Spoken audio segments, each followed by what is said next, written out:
Welcome to episode 230 of Saturday Football Uncensored, spinoff edition of Fourth and Wrong with Chris Marler.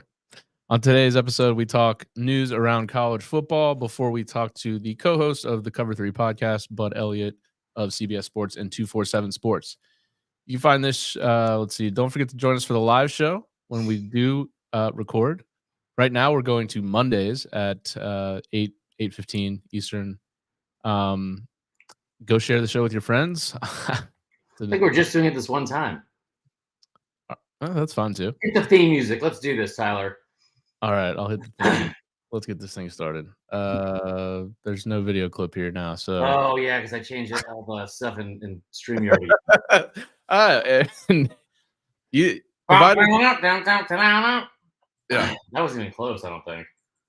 Welcome back to the Fourth and Wrong podcast. I'm your host Tyler Huck, and with me as always, Chris Marler. Chris, struggled through that intro there. Yeah, it's not great. I also feel bad because I was like really pumped about this new project that we're launching today. This is the very first episode called Fourth and Wrong, and it will be a daily podcast, just daily content of whatever the headlines are, whatever I feel like ranting about, whatever. And it'll be a daily, probably like I was said 5 minutes, but I can't ever just do 5 minutes. So Yeah, probably like 15 minutes. Yeah, not great at that. But I made all this for that specific content, and that's the only reason your name's not included. It's okay. You know, I can't do a daily podcast. I think you'd be great at it. Yeah, I'm excited to listen to it.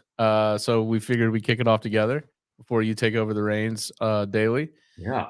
A lot going on. We're going to have a big guest here. Obviously, we've given it away by putting this thing on the bottom of the YouTube that says the Bud Elliott's coming on. The Bud Elliott. The Bud Elliott. He's like a big deal. I know. Yeah, he is. Over the past couple of years, he's definitely taken a significant role. Ever since Barton Simmons left the Cover 3 podcast to go to Vanderbilt and Bud filled in for him, he's done a really good job with the show, along with Danny Canal, Chip Patterson, and what's his face? Mike Norvell. No, what's his name? Tom Fornelli. Yeah. So we're looking forward to having him on. But we're gonna chat a little bit before we get Bud on here. Where do you want to start? I mean, there's a lot of stuff going on with the actual NCAA that I think we're gonna get to probably with Bud. Yeah. So honestly, let's start with like my favorite news of the day. And since the whole premise of this show for Fourth and Wrong, when we start doing it on daily, is just the news and notes of the day, specific daily topics about college football. This is the best thing I saw all day. Mizzou got an anonymous donation for $62 million. Yeah, that was this morning. Anonymous donation. You better believe that if I'm giving $62 million to anybody, I want my name all over that thing. I'm putting nicknames. After me. It's called Memorial Stadium. That's the first thing I would have said. Yeah. If you're giving Marler Memorial, I mean, no, it rolls off the tongue. Yeah, that's not bad. First off, I saw that they were doing the renovations to Memorial Stadium. Why do we have so many Memorial Stadiums still? There are a lot. It feels like a very lazy way to attack naming a stadium. Yeah. It's like, well, you know, these guys over here, they've got Memorial. These guys over there have got Memorial. So you figure Memorial here. Yeah, I don't know. But it would be Tyler Huck Stadium, as far as I'm concerned, if I'm giving $62 million. Anonymous donation, $50 million of it is going towards renovating the Memorial. And 12 goes straight into the NIL fund, the Tiger Fund there. That is legit. That's pretty. I really want to know who this is. And I really hope it's something illegal. Like, I don't think it is because Mizzou's not like that. But I would love it if it's like, oh, it's anonymous because they're like laundering it through some like very shady guy. Also, like the way this plays out in my head is they get a $62 million renovation, and by next season, they are 5-7, and Eli Drinkwitz is fired because that is the most SEC thing that could happen with this kind of donation. I feel like they're trying to make a statement that they do belong here. They want to like stay at the big boy table after this season. And there's no better way to be in the SEC than giving out millions and millions of dollars for a new coach that you just gave a what do you call it, a new contract to, and then fired like right after. Yeah, that's so SEC, bro. I'm gonna bring this up. Notable alumni from Missouri. Oh yeah, this is fun. What about Brad Pitt? You think he's Oh, a big football guy? Brad Pitt, the Hamaconda. Yeah, John Hamm. He's on here. You've got. I saw. They have a bunch of Tom people. Hart. Tom. You think Tom's rolling like that? There's no 62 way. mil? There's no No. chance. Who's the pitcher with Todd two? Packer from The Office. Todd Packer did go there. I think. Sheryl Crow, Yeah, maybe. Think she's into it.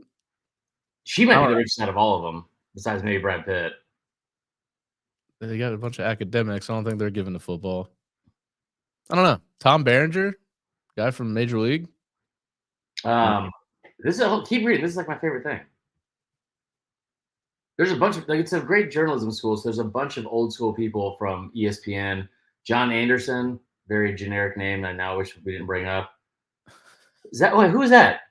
This guy was on Scarface and The Sopranos. Yeah, I think he's probably wasn't he also in Problem Child? Salvatore. He seems like he might be dead. That might be where it came from. Then that guy was pretty sketchy in Yeah. Scarface. Fair. Could be from his estate. No. No. Best. What's up, Charlie Edwards? I'm gonna choose to believe that there was Brad Pitt. There's no way because he would have been like also I'd like that to be named after like he would definitely name it after himself. If it was 62 million, I would put like so many nicknames. Big Dick Chris Marler Stadium. I would just go on and on. Well, I don't know if The nicest person in the world, Chris Marler Stadium. Okay, yeah. Auburn sucks, Chris Marler Stadium. That's got a nice ring to it. Yeah. 62. And maybe there's some significance on the 62. It's double the amount of their highest donation, which means someone else donated $31 million in 2012. The real crazy part here is that somebody did that in this economy. Right. In this economy, you're giving away 62 million. To Mizzou football. Yep. Well, apparently the Tiger Fund actually has a charitable component to it, which would be a tax write-off potentially. Aren't they all tax write-offs? It's changed under the different tax laws over the last couple of years. I don't think some donations are considered write-offs at least. It might be charitable, but well, it's a great job from Mizzou considering I know it's a program that consistently gets shit on from like around the SEC and around the country that they don't belong. They are taking this seriously, and you love to see it. I think it's also a fan base that has reasonable expectations year in year out of not just their football program but all of their athletics. So I think that I've always said that Mizzou is just Vandy with a fake ID. They are a great fan base. They're smart, educated, logical, and I think it's an awesome move from them. Absolutely. And you're welcome. It was me. All right, next topic here. I'm gonna let you drive the boat with your graphics. Okay, I gotta email Bud. You want to do this one or the? Well, hold on. No. Damn it. Here we go.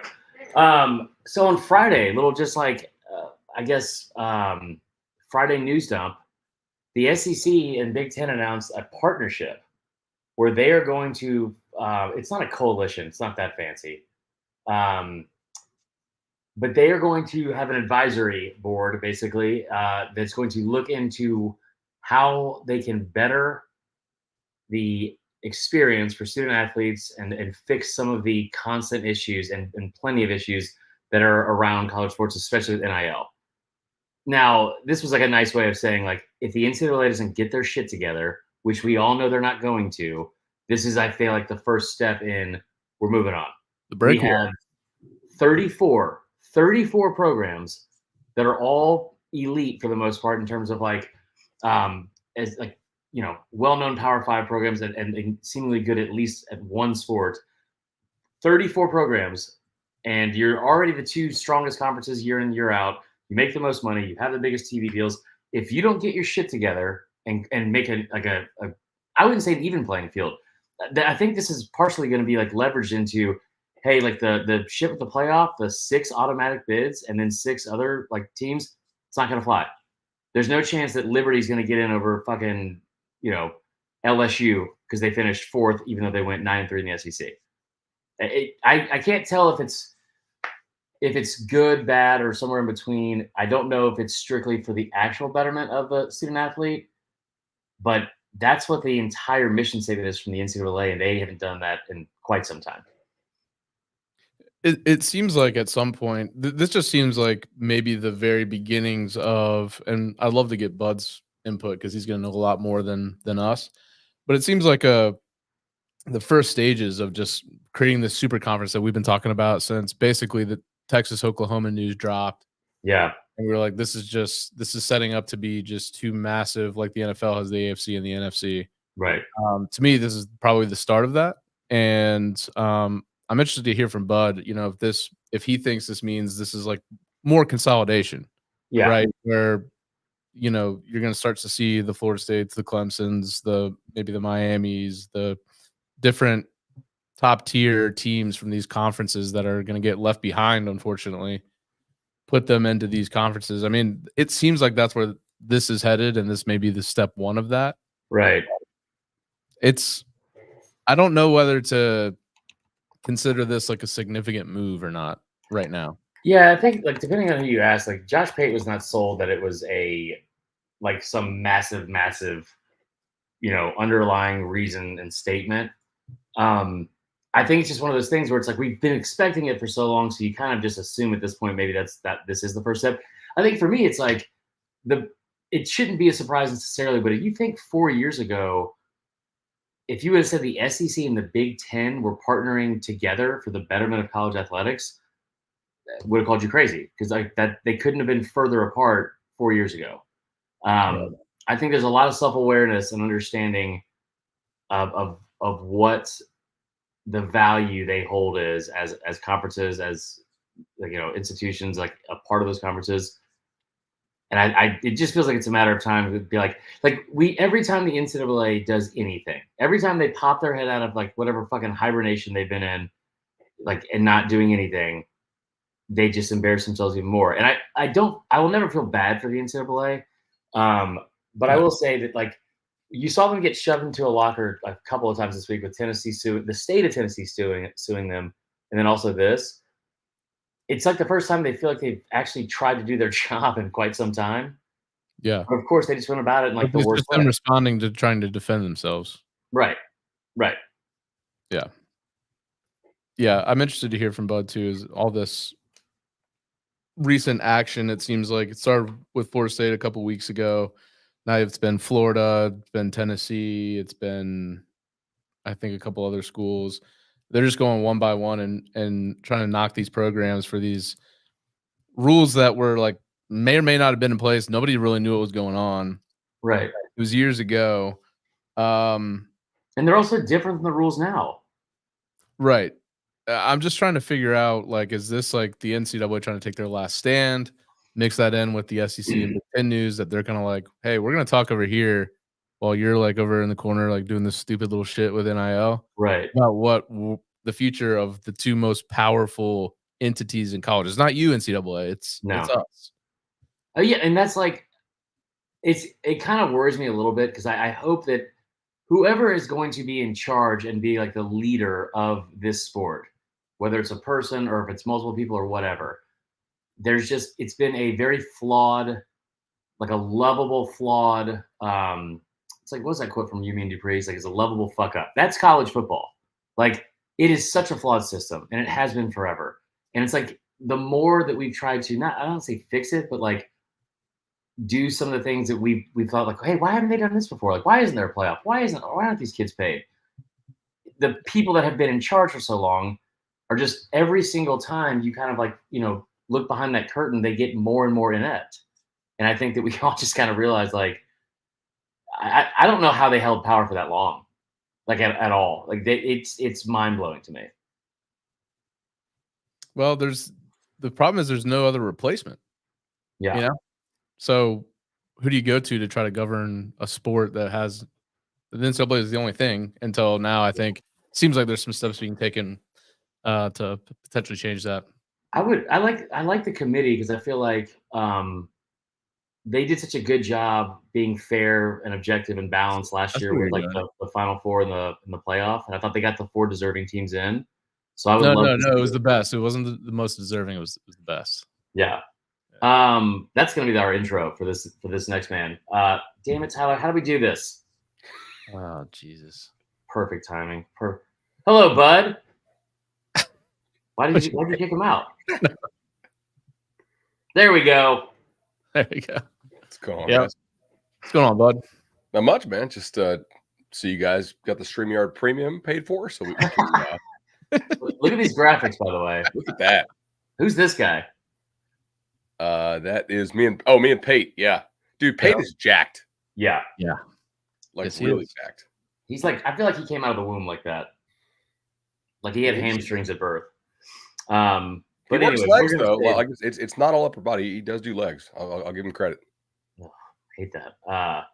We were going to reserve Pate's leg muscles for Thursday's show, but we are glad that you were here, man. We've been talking a little bit ever since the debacle with the college football playoff, and then I know you took a lot of joy watching just the unraveling of it with savings like that. You've been busy, man, so we appreciate you joining us. First off, like, I guess, like, is this somehow an even busier time for you? Because if you're in charge of recruiting, you have signing day, even though it's not the main signing day. There's no stop in this calendar, and I feel like it probably is the same for you as it is almost for the coaches. Yeah, I talked to a lot of my coaching buddies. Like, man, I don't really get many days off now at all. I want to go back to the NFL. I'm like, yeah, I am not going to tell you I work coach's hours, but Yeah. there's not really been a whole lot of like calendar day off, right? But I mean, you can kind of seek out as much work as you want to. You know, if you really wanted to go to like every single recruiting event out there, I mean, you could find a different 7-on-7 every weekend, right? Which is probably not a real efficient use of time, to be honest. But you know, if you go to the good ones, you kind of see, most of the guys who you need to see. But no, it's been crazy busy. Like all the late cycle coaching changes it's been kind of nuts, man. Yeah. Kind of nuts. Yeah. Yeah. We always get something I think that the fact that we didn't have like the internal replacement at Bama like we did at Michigan made it a little crazier. Because like when we got Bob Stoops to go over the summer, they didn't do a search. They promoted Lincoln Riley. That was almost a decade ago now. But who the hell would they have hired? Who would have been the guy from the program already? Yeah, if Sark had not graduated up to Texas, I think probably, or at least that would be my guess. But no, there's nobody internal you would go with. I don't think, unless I'm missing somebody. I mean, Chris, you brought up Tommy Rees. I mean, dude, Tommy Rees. Did he get on a staff somewhere? I think with the Browns. Okay, yeah. There you go. So that was gonna be one of my questions to you because I know I think when Liam Cohen took the Tampa Bay OC job, you were like kind of being sarcastic, like not every time someone leaves college for the NFL, it's because it's like this crazy world that's spiraling out of control. But it's starting to feel that way. You're seeing a lot of this movement. See Chip Kelly potentially. I don't know if that ever became official that he's going to the NFL with Washington. You've got head coaches like Halfley, which I kind of get from the BC perspective. But UCLA is about to be in the Big Ten, and they're a huge school, and you're out in LA, and he'd rather be an OC in the NFL. So all of the guys so far, I think, who have gone, with the exception of Charlie Partridge, the Pitt D-line coach, are dudes who had success in the NFL. No. I mean, Liam Cohen is leaving Kentucky, which is if we're being charitable, a bottom half SEC job, but more likely like a bottom third SEC job, Right. to go be a play calling offensive coordinator with the team that won a playoff game this year. Yeah. I mean, that's no contest. All right. It's really not. Chip Kelly was a guy who liked the NFL. I think if he wants to get back to the NFL, which it seems like based on reports that he does, it seems like that's also a byproduct of the fact that they really don't recruit very well. And if you want to have good NIL, you probably need to be out there drumming up the support like a politician to get your donors to donate to NIL. Like that's a thing you have to do now as a coach. You kind of got to go out there and politic and fundraise. And doesn't seem like Chip really wants to do that. The other one who went back to the NFL was Hafley. I mean, guys, we talk about restarting the clock all the time on Cover 3. This is a business. It's a job. And you got to know, like, even if we all think, hey, going 7-6 at Boston College is pretty good, actually, because they don't have any resources. But the thing is, you can't sell it to season ticket holders. You have to keep lying to your season ticket holders and tell them that more is possible, even if you have an AD who has some sense about him. It's probably not. There's really not much harm in restarting the hype cycle because it gets people fired up about the new coach. Just like the Syracuse thing. Is Fran Brown going to do a lot better than Dino did? I mean, Dino won 11 games one time, won 7 or 8 a couple more times. Probably he's 4-0 like every year. I swear to God. Like every time I looked up at the start of the year, he was somehow 4-0, and then was like, they play like Colgate and stuff. Yes, they usually get like a lower half Big Ten, a Colgate, somebody else, and then occasionally they have to play the Irish as part of the ACC deal. But that's not, So I mean, look, I do think coaches are more fed up than they've ever been, but they're also making more money than they've ever been. And like I have a lot of friends in coaching. Like, man, I would totally take an NFL job. I'm like, yeah, but you make 500 in a college town in a rural state, man. Yeah. Would you want to go take a pay cut down to 250 to go live in LA?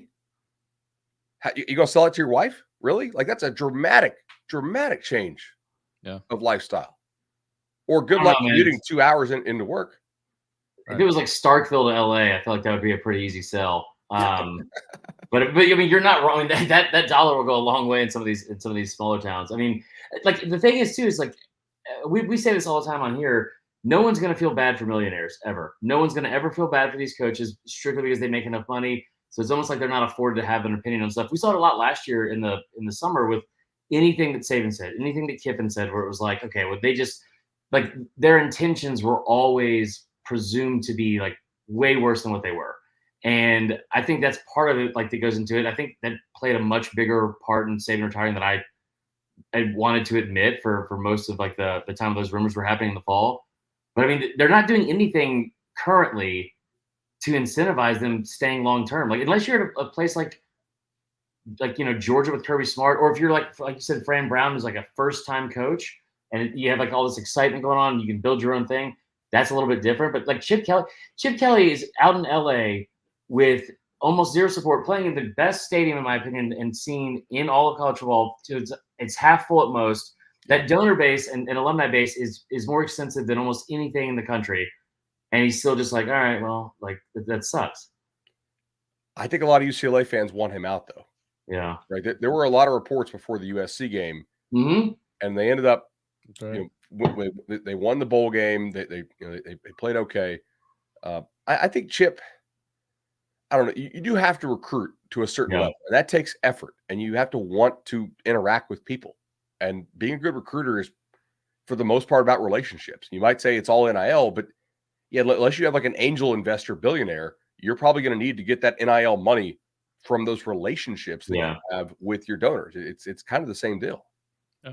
I think Chip Kelly peaked the moment Deshaun Jackson caught that pass from Michael Vick in his first ever game as a head coach of the Eagles. I was like, he's going to be the greatest NFL coach I've ever seen in my life. This is going to be unstoppable. It was wild. Yeah. Speaking of NIL, what do you make of the NCAA trying to, like, this late in the game, based on rules that were in place 2 years ago or 3 years ago that aren't now, that were very unclear in the first place? What do you make of them kind of trying to, I know it started at Florida State, but just try to make little examples here and there to all these schools? Is this like a last-ditch effort to prove that they have any power at all? Or what are they doing? It's sort of like a justify your existence thing, right? Mm-hmm. Yeah. What would you say you do here?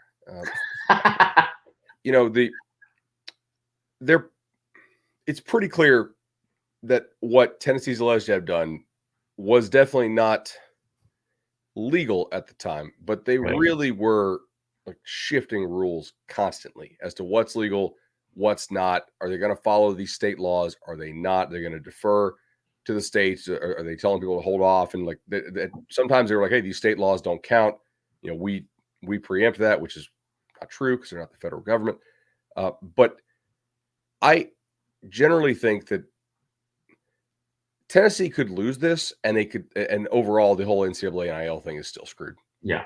And the main reason why the NCAA did this NIL thing is because I think they realized anything with real teeth would be illegal. So they want to just keep collecting checks and not give any money to the players for as long as possible. Like, that's always what they do. They kick the can down the road. Yeah. They kind of try to make it as less clear or as cloudy as possible. So they can keep just collecting all the main checks and, Wizard of Oz, pay no attention to the man behind the curtain thing. Right. So, like, long term, I don't know. Tonight we had the NLRB, the preliminary thing, the Dartmouth basketball players were recognized as athletes, or sorry, as employees. If Dartmouth basketball is employees, I think we all see where this is going. I do not, Bud, and you're smarter than me, and I admittedly have no clue where this is going. I think we'll have employee status Okay. probably within the next half decade, if not sooner. And then I think they will probably find some way to make it to which they'll probably want to pay some lip service to Title IX, right? So maybe you still fold that in at the lower levels and have those athletes not be employees if they're not actually turning a profit in some way. I'm guessing Dartmouth basketball doesn't make a lot of money, if they make anything at all. And pretty much all your women's sports, all of your men's sports that are not football, basketball, or in some very, very small pockets, baseball. And even baseball makes hardly anything, right, in most schools, unless you're the Bama coach, and then you try to Dude, what the fuck?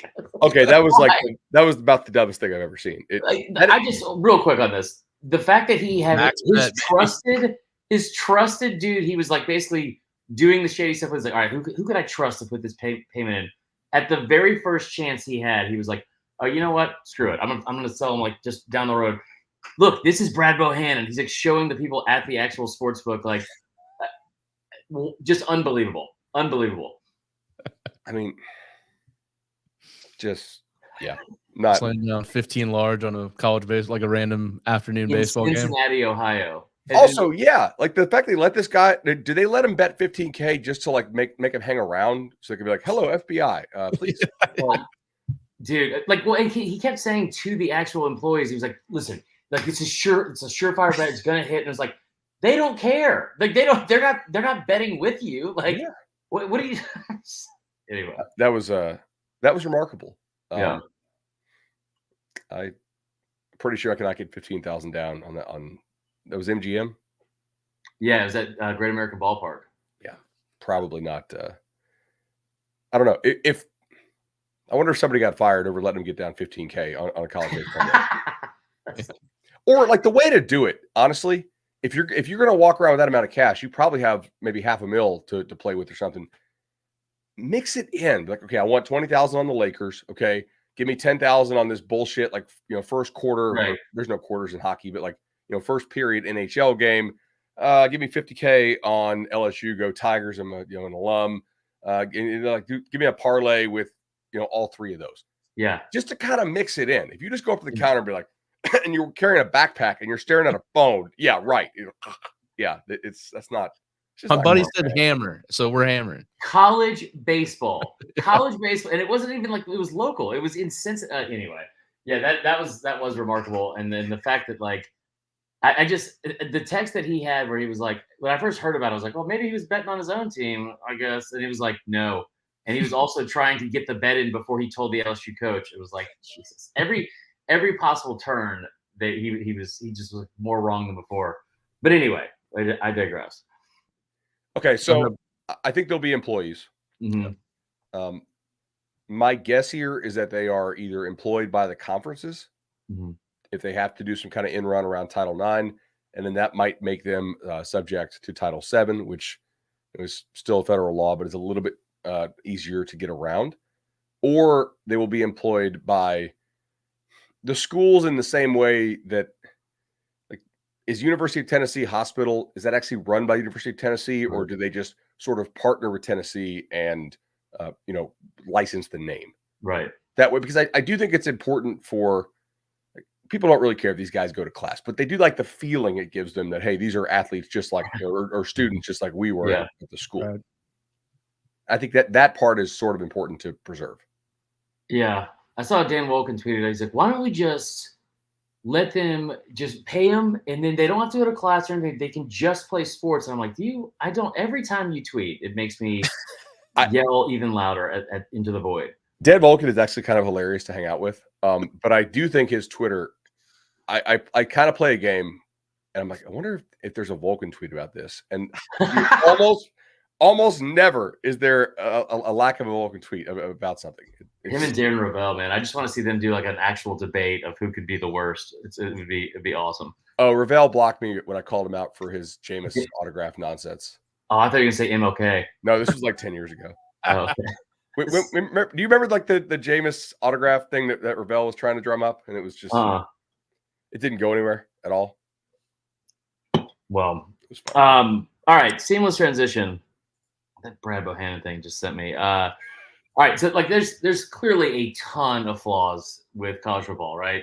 And the NCAA seemingly just made all these changes at the same time. They were like, yeah, we're going to take vacation. If you were in charge of this, like, what is the first thing? Like, what do you have to like put your foot down and be like, okay, here's the starting point of how we're going to start getting things fixed. Oof. Okay. Do we want this to survive a court challenge, or are we just trying to fix this thing for a year? I don't think fixing it for a year is a good idea. Okay. Because that's actually what you're asking me is basically what I asked coaches at the convention this year. It's like, hey, what rules would you pass? I was like, but caveat, they have to actually, they can't just be something that's obviously going to get struck down by a court in 6 months. Right. They're like, oh, well, that makes it a lot harder. It's like, yeah. So I do think that there are certain groups that you can sort of go after and restrict their rights more easily than you can transfers. For instance, I think you can probably get away with moving signing day. Mm-hmm. It's a small change, but you could probably do something to where we sign in August. If the head coach or one of these 2 or 3 coaches upon which we agree when you sign the agreement, if they leave, you can sign again in February. Mm-hmm. Now, if you're an early enrollee, there's, again, somebody would sue over that. Hey, I've completed my high school credits. The school accepts plenty of mid-year enrollees, but you're saying I can't be on the team for spring practice? Right. That's kind of crazy. The other thing you might be able to do if you want to stem the tide is increase the academic restrictions on transfers. Okay. Because that sort of there's some nexus there between academic success requirement. Like there are things that hold up. Like you have to have a certain GPA to play college sports. And we don't see a whole lot of guys going eligible anymore because I think they probably have a tutor for each class. But you could make it so unless you're a graduate transfer, you need to have a certain GPA to transfer at all or in the mid-year. That could slow it down some. But ultimately, is there any reason to think that a players union in college football is going to have any teeth? I think they'll get their ass kicked. Yeah. By the very nature of the sport, unless this gets changed, you only have 4 years to play. Everybody's time limited. They're essentially, they really can't or won't strike. Right. Or if they do, it'll be a school that doesn't matter. Yeah, you're going to give up a year of your eligibility to strike? Yeah. Good luck. So, Dartmouth basketball. Yeah, like there's all this fear about, if they become employees. And yes, like coaching salaries will not continue to explode. Okay, we're not going to be up 4,000% since 1980. Probably. Like, but all right. That's, I mean, do we need coaches? Like we have coordinators making $3 million now. That seems kind of crazy to coach college football. It's still making money though. Yeah. No. Well, dude, think about it. You don't have to pay the vast majority of your labor force. You're categorized as a nonprofit. Yeah. Right. I mean, people will go to war over not paying labor force, literally. Like, so it's clear like the NCAA tries to protect this. Maybe that's how we settle it. Yeah, dude. Just go to war. I think a lot of the players, if they do like a players union and collectively bargain, I bet you they get crushed. Yeah. And all of this worry we have is like, you know what? It's not that bad. And this guy making $40K and the other guy making $800K, if he's like one of the very best players in the league, is not really affecting my enjoyment of this sport. Maybe I'm saddened that Alabama doesn't need to have 8 assistant athletic directors for football. Or but maybe Georgia can have 19 co-defensive coordinators. Right. I mean, do we need to pay somebody $1.85 to be a remote film analyst? Like, bro, you're watching you're watching the Exos or the Catapult. I don't know, but they have to do all this spin down stuff. I wish I wish they would do is like if you made a really bad hire, like if you hired Todd Grantham, and you're like, this was a mistake, we shouldn't have done this, and then like you have to stick with him for at least 3 years. Maybe not in that position, maybe get demoted, but like you're like Auburn should have to have Brian Harsin coach this season just to punish him. It's probably a better example, so I don't sound like a petty Bama fan, but I'm just saying in general. I like that actually. Wait, where is Grantham now? Is he? He was a Bama. That's right. Oh, he was in the. He was an analyst there. Is and DeBoer keeping him? I doubt it. And he was being interviewed for the Mizzou defensive coordinator job, and I think he was also looking at like a personal trainer, like a Curbs Fitness in like Little Rock. But other than that, I think that was it. Not Jazzercise. Okay. He's not a Jazzercise man. All right, Chris. A couple questions about next season, and we'll let Bud get out of here. What's the school, in your opinion, that not enough people are talking about going into next year that have kind of made some waves in the offseason? Like everyone's aware of the Ole Miss, Oregon, Ohio State, call them the O schools, are kind of all in for this year. But what's one school that will kind of threaten that 12-team playoff that not a lot of people are talking about? I've kind of got my eye on NC State randomly. Like they seem like they've done some pretty good things in the portal over the course of the last couple weeks.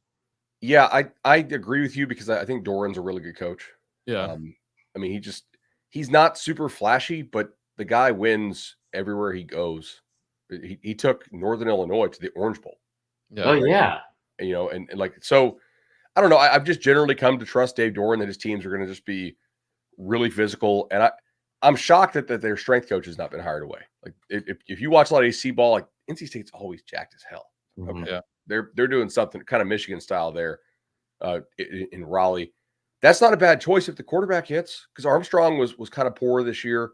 They had the whole MJ Morris thing where they had to kind of pretend that they were cool with him coming back, despite the fact he decided to sit down and preserve his red shirt, which is his right. But still, I think if you're a coach, it's got to drive you nuts.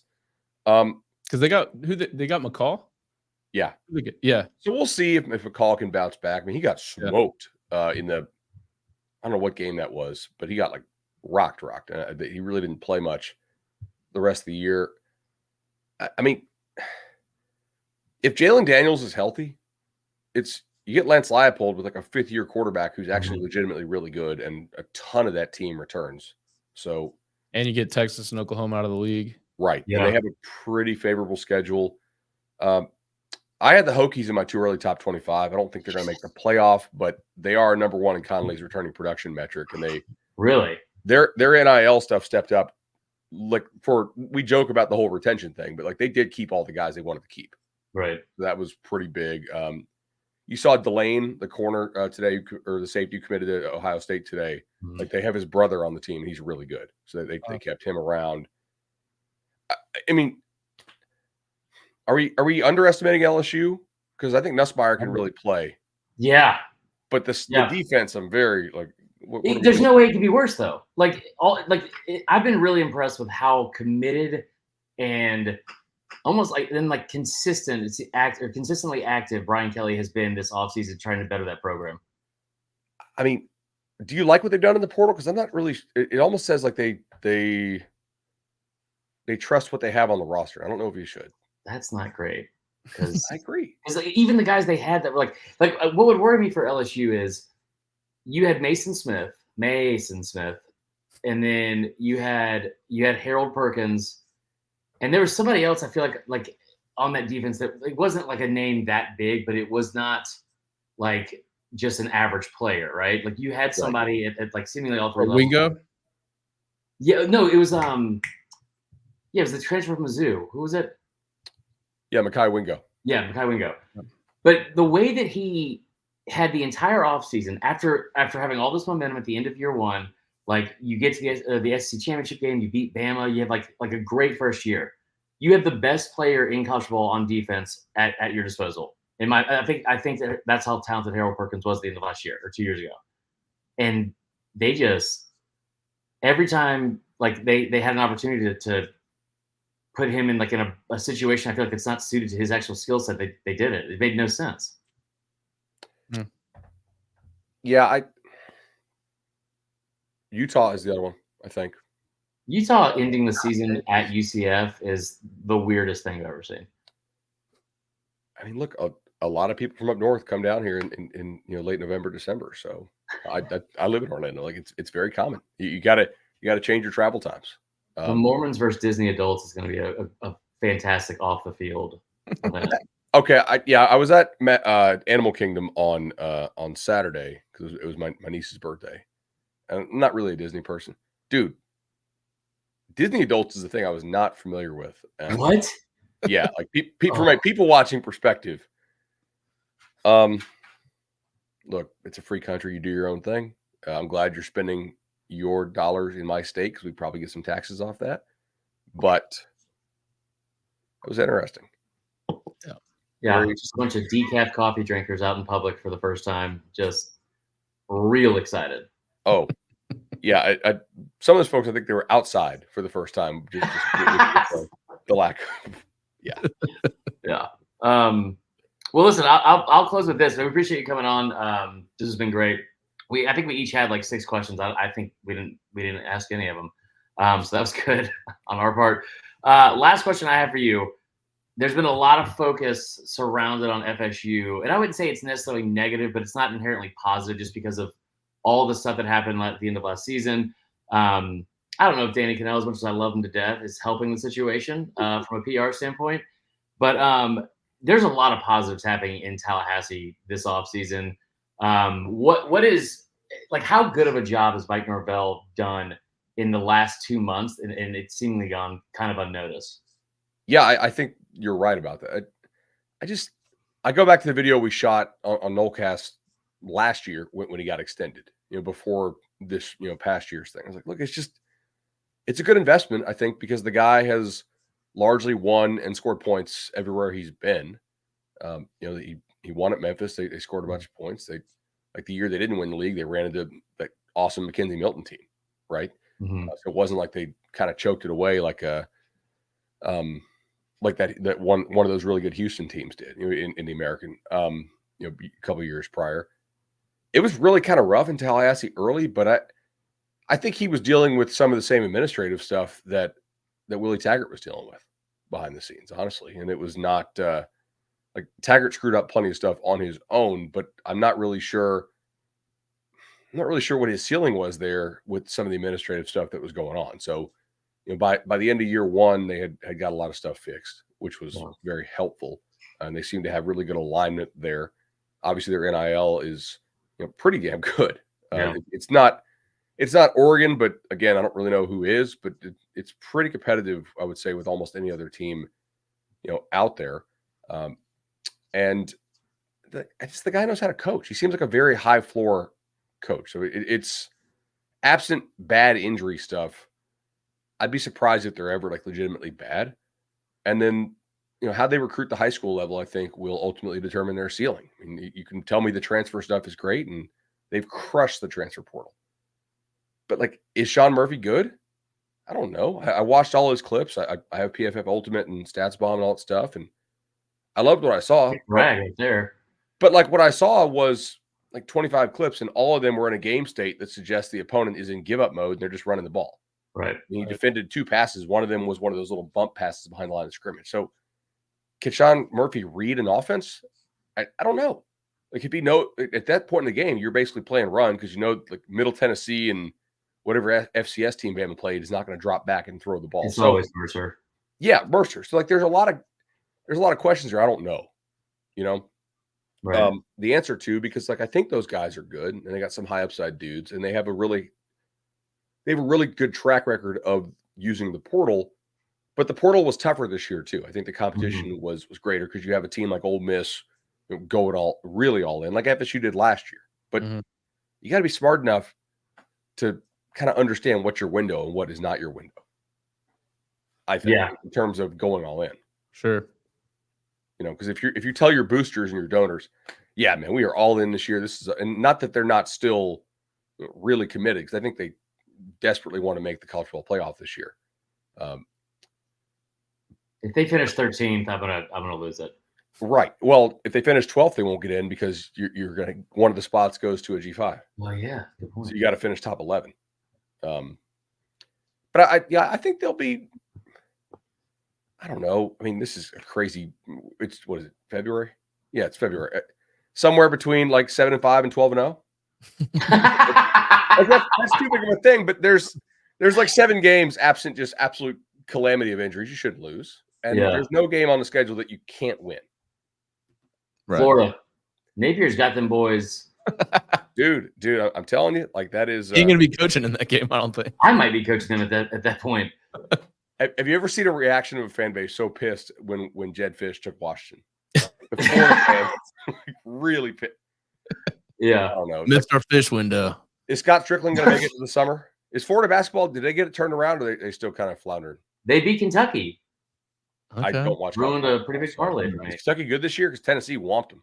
They were like 6th in the country. Okay, that's fair. I think they've lost 3 in a row though. So I don't was know. on the other night at the bar after softball. I sound off. I was like, oh, wow, Tennessee's crushing Kentucky. I'm like desperately trying to like figure out how to talk knowledgeably about basketball, but like there are so many different rankings. I have no idea what Kim Pom is. I don't get it. I'm gonna have to call Ken himself and be like, explain to me like I'm 5, dude. There's so many teams. All right, it's just Ken Pom in 60 seconds from a guy that doesn't like basketball at all, like just the sport. Yeah. It's tempo free. So a team that scores 100 points because they go crazy fast, or a team that scores 50 points because they go really slow. They're just trying to measure how efficient you are with each possession. They take the tempo out of it. All right. And then they measure your performances relative to everybody else. So how did you play against this team? How did everybody else play against this team? Right. And then they kind of regress it a little bit to past results, and there you go. That's what I thought. So I didn't want to say it. It's like very watered down Bill Connolly stuff. Yeah. For basketball. Well, good deal, man. Well, listen, we've taken up enough of your time. We really appreciate you coming on, man. This was a lot of fun. Yeah, enjoyed it, and I know you do incredible work. Like you're kind of all over the place. Tell everyone where they can find you, and we'll have to talk to you again soon. Yeah, so we do cover 3 times a week. That's on YouTube and podcast. I do CBS HQ, CBS Evening News. If you want to get your college football news from CBS Evening News Digital, that's a good gig. I like doing that. And also we do Nolecast about 75 times a year. It's just kind of the OG FSU show. We started back in 09 or 10, I think, whatever year that was. But it's kind of a long-running thing. We still really enjoy doing that. So, hit me up on there. Think of the career arcs that you and Ingram have taken ever since you started the class. Yeah, Ingram leading the collective at Florida State, and you're just all over college football. It's crazy. Dude, yeah, it was. I did not expect that to happen, but it did. Don't have to go practice law anymore. Yeah. It's fun to watch, man, for sure. I appreciate it. Congrats on all success, man. And thanks for joining us. Enjoyed it, man. You guys take care. Talk to you soon, bud. All right. Well, that was good. That was great. So I feel stupid because he's way smarter than I realized. Yeah, he's super sharp on all this stuff, man. He's good at what he does. The moment he said the thing, because I was hoping that there's several things I hope he was just going to explain. And the moment he was like, I think we all know where this is headed. And I was like, no, not even close, not even a little bit. All right, listen, here's the deal. The whole purpose of this new podcast format, we were going to do daily episodes that are very short. That was a great interview. We'll also sprinkle in interviews throughout the season and all that good stuff, or throughout the off season, all that good stuff. If you guys have suggestions, it's deep dive season. If there's a topic, it's supposed to be, like I said, a 5-minute podcast. This was just the official, long form one. We're going to do a crossover podcast. Send us suggestions for all that. Stop sending money in the super chat. We don't have access to that. So, but thank you. There's a couple other topics that we had listed here, but I think that I can always save them for tomorrow. There's that was good, man. That was good. He was great. Yeah, very good guests. Between him and Pate, man, those are 2 good guests to get. Very knowledgeable on the sport. Thanks for tuning in, guys. We appreciate all the support. Bunch of good stuff still to come from me and Chris. But yeah, the 4th and Wrong thing will be Chris's thing daily, so be sure to tune into it. And until next time, I'm Tyler. This is Chris. Talk to you soon. See you all then.